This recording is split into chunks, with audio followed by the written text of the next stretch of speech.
Дамы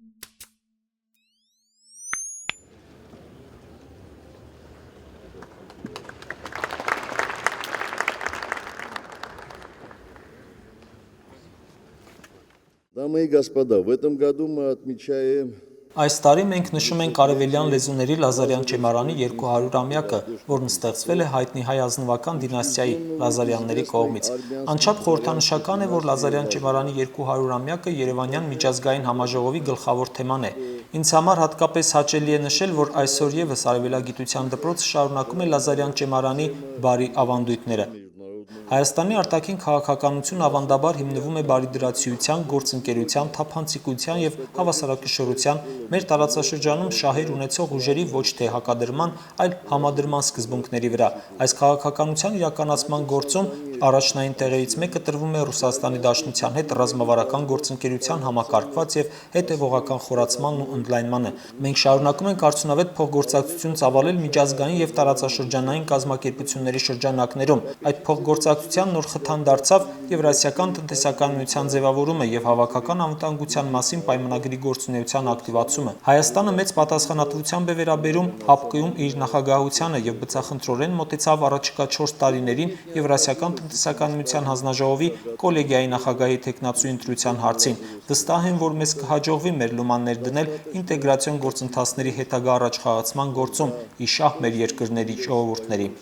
Հայաստանի երկկողմ համագործակցության օրակարգում կարևոր տեղ է հատկացվում հարևան երկրների Իրանի եւ Վրաստանի հետ փոխհարաբերությունների զարգացմանը։ Մենք շարունակում ենք ակտիվ համագործակցությունը մեր արևմտյան գործընկերների հետ, որոնց ակտիվ աջակցությամբ արդեն երկար տարիներ անցկացնում ենք լայնամասշտաբ բարեփոխումներ, ուղղված ժողովրդավարական հաստատությունների կատարելագործմանը, օրենքի գերակայության ապահովմանը, երկրի կառավարման գործում քաղաքացիական հասարակության դերի բարձրացմանը։ Օրեր առաջ Եվրոպական միության խորհուրդը որոշում ընդունեց Եվրոպական հանձնաժողովին Հայաստանի հետ համագործակցության նոր իրավական բազայի մշակման շուրջ բանակցություններ սկսելու մանդատ տրամադրելու մասին։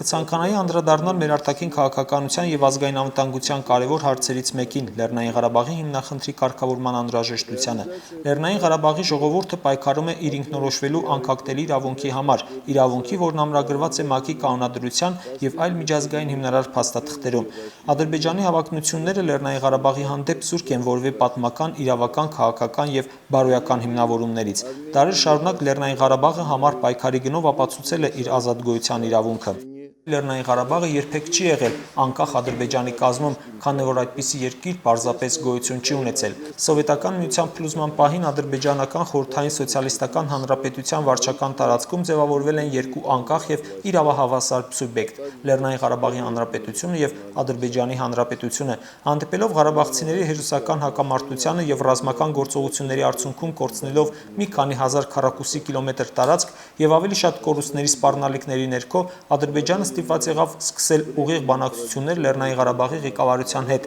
հրադադարի համաձայնագրի կնքման նպատակով։ 1994 թվականի մայիսին ստորագրվեց Լեռնային Ղարաբաղի, Ադրբեջանի եւ Հայաստանի միջև անժամկետ հրադադարի եռակողմ համաձայնագիր։ Նույն ձևաչափով 1995 թվականի փետրվարին ստորագրվեց հրադադարի ռեժիմի ամրապնդման հրամանագիր, ուղղված բանակցային գործընթացի բարենպաստ պայմանների ստեղծմանը։ Երկու փաստաթղթերը գործող են առ այսօր, քանի որ անժամկետ են։ Այս ամենը վկայում է, որ Ադրբեջանի ղեկավարությունը ճանաչել է Լեռնային Ղարաբաղը առնվազն որպես հակամարտության կողմ։ Ինչպես տեսնում ենք, երբ Բաքուն իրականում ցանկանում է որևէ արդյունքի հասնել Ղարաբաղյան խնդրում, ապա անուղղակիորեն բանակցություններ է վարում Լեռնային Ղարաբաղի հետ եւ չի խոչընդոտում Լեռնային Ղարաբաղի ընդգրկմանը բանակցային գործընթացում։ Լեռնային Ղարաբաղի հակամարտության կարգավորման բանակցությունները ընթանում են ԵԱՀԿ Մինսկի խմբի միջնորդության ձևաչափով, միակ կառույցի, որը դրա համար ունի միջազգային մանդատ։ Ադրբեջանը մշտապես մերժում է համանախագահների ինչպես կարգավորման, այնպես էլ վստահության ամրապնդման միջոցների առաջարկները, բանակցություններին հակադրելով Լեռնային Ղարաբաղի հետ շփման գծի եւ